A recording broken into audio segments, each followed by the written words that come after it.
తర్వాత చాలా మంది అండి ఈ రిటైర్డ్ పీపుల్ ఉన్నారు కదా, మంచి పొజిషన్ లో ఉన్నారండి, ఫైనాన్షియల్లీ హెల్త్ వైజ్ అంతా.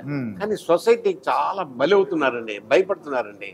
వాళ్ళ కోరికలే ఉన్నాయి, చేసుకోవాలా అని భయపడి, ఈ వయసుకి నీకు అవసరమా దానికోసం భయపడి వాళ్ళ కోరికలను వాళ్ళ జీవితాన్ని పాడు చేసుకుంటున్నారండి చాలా మంది. ఏంటి సొసైటీ ఏమనుకుంటుందో ఏంటో మనకు తెలియదు. కానీ ఈయనకు 1 లక్ష రూపాయలు 80,000 60,000 వస్తుంటాయి పెన్షన్, ఆదాయం ఉంది, కానీ సొంత ఇల్లు ఉంది, తోడు ఒకటి లేరు, లోన్లీ ఒక్కడే ఉన్నాడు. మా ఒంటరితనం పోవాలంటే ఏదో తోడు మాట్లాడతాను. ఇప్పుడు మనతో మాట్లాడుకుంటున్నాం కదా, అవునండి, we are spending half an hour 1 hour కదా లైక్ దిస్.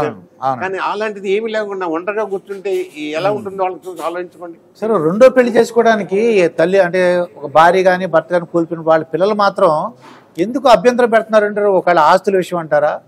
ఎందువల్ల అభ్యంతరం పెడుతున్నారు? ముఖ్యంగా ఆస్తుల విషయం ఉంటుందండి. అది పనిచేశారనుకోండి, అది పనిచేస్తారు. ఇంకోటి కూడా వాళ్ళకు ఏదో వాళ్ళ మదర్ ఒరిజినల్ మదర్ ప్లేస్ లో వేరే వాడిని ఊహించుకోలేరండి. అది నేర్చాలి, కొంచెం ఉంటుంది కొంచెం. కానీ వాళ్ళ నాన్నగారి పక్కన ఇంకో కొత్త అమ్మాయిని ఊహించుకోలేదు కదా. వీళ్ళకి కూడా ఉంది కదా, నాన్న దగ్గర కాపురం చేసి వాళ్ళ తల్లితో సమానమే కదా, వాళ్ళకి కూడా అవసరాలు ఉంటాయి కదా మాట్లాడడానికి చేయడానికి. ఆ హ్యాపీనెస్ వాళ్ళతో ఉండదు, ఆ ఫస్ట్ ఉన్న మదర్ తో ఉన్న చనువు వాళ్ళకి ఉండదు. కాబట్టి వాళ్ళకి మనసులో కొంచెం అడ్జస్ట్ చేసుకోవడం కొంచెం కష్టమే అవుతుంది, కొంచెం కష్టం అవుతుంది. కానీ పరిస్థితుల వల్ల అడ్జస్ట్ చేసుకోవాలి. అది ఎందుకంటే పరిస్థితులు వీళ్ళు చూడడానికి అవకాశం ఉండదు. వాళ్ళకు ఫ్రీగా ఉంటుంది, ఈయనకి ఫ్రీగా ఉంటుంది. కానీ పరిస్థితుల వల్ల కొంచెం అర్థం చేసుకుని ఆయనకు ఒక తోడు ఉంటే వాళ్ళ పాటి పడతారు. మీరే వచ్చి వాళ్ళతో ఉండాల్సిన అవసరం లేదనుకో, వాళ్ళందరూ కలిస్తే ఇంకా సంతోషమే.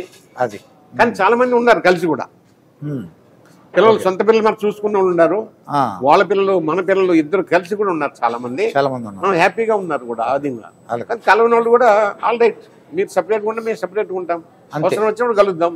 అవసరం వచ్చే తప్పనిసరిగా కలవాలి కదా. అవసరం ఎప్పుడు వస్తుంది?